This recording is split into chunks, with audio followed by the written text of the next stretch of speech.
All right, let's get into Greenwood. Everyone knows I love Greenwood. It is my sister market for Noblesville. And all these numbers are going to indicate why. So I'm not going to linger too much on any of this information. This could be your market in a minute right here. Number of active homes, you've got 98 active homes in the market, an average rental price of $19.99. Man, give me $1, will you? So month over month, you're down just over 1.25%, but year over year, you're up over 4.5%. Average days on market is 34, which is absolutely stellar, and that's up 25% month over month. But it's incredible days on market in the Greenwood area. As long as you're listening to your property manager, that is, check back to an earlier podcast if you want the scoop on a couple properties that we had in this area.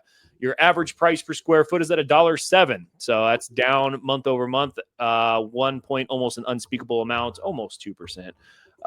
Your apartments and condos at 39, average rental rate for those $13.33. And $1.32 for your average price per square foot.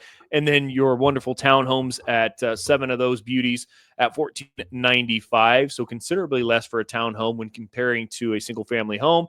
But your average days on market for that is 24. $1.22 is your average price per square foot. And man, geez, look at this year's trend line. So my eyes are now on the bottom left-hand corner looking at the single family home graphs.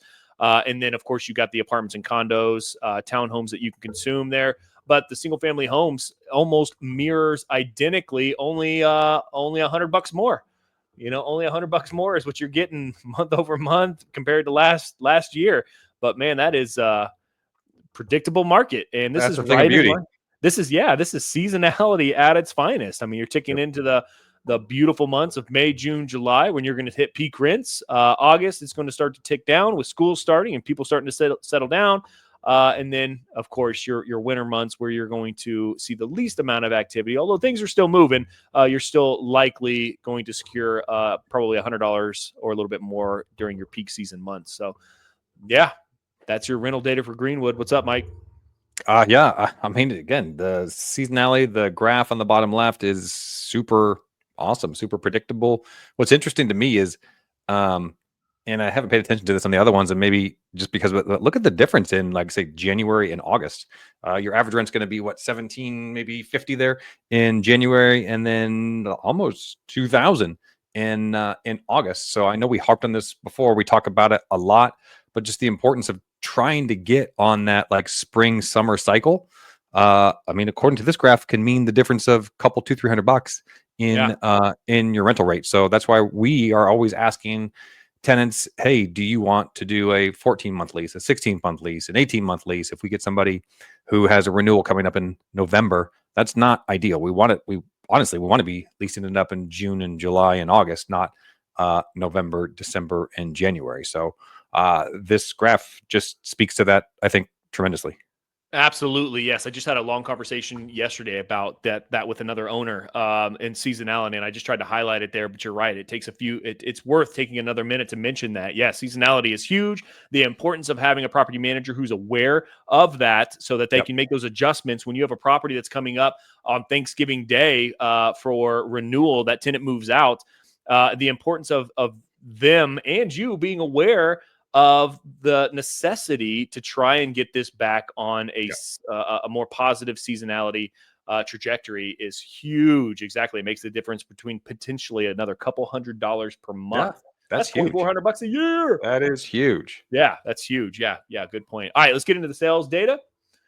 All right, sales data for Greenwood. Average days on market, we're ticking down at 31, which I think I read a report as we were quickly going over some economic news to pull up, but I think nationally it's right around 30. But anyway, average days on market down month over month. Average price per square foot $167, which is completely unchanged month over month.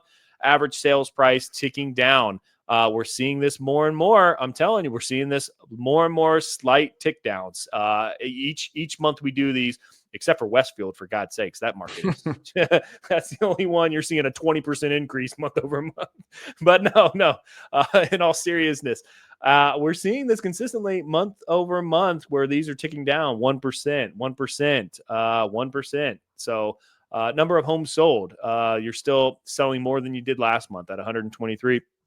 And here we are, average price over time. We're seeing that tick down in real time here. So it's which, I mean, honestly, it looks like we're trending right along with last year. So buyer's market, maybe not. I don't know. We'll see. If it's not, I refuse to admit it. So Balance. balanced market. Number of homes sold in the bottom right hand corner. Awesome little graph, so you can see exactly within your budget how many homes are selling, and the likeliness that you can pick up a home within your budget, and how that becomes a reality. So I mean, between $200,000 and $250,000, 232 homes sold. So I'd say it's a great market to get in at a great investment price point. So, and this is within the investor point of view of under 500,000. Mike, anything you want to add about sales data? No, I just kind of seeing a trend here that, the last 2, 3, 4, 5 that we've gone over is this sales price over time is kind of flatlining because it has a bad connotation to it, maybe stalling. I'm not sure. But there's definitely, it's not just kind of continuing to go up and up and up and up. It's and I think we've talked about it before, but I think it's inventory which is causing the prices to stabilize. Yeah, for sure. Yeah. Yep.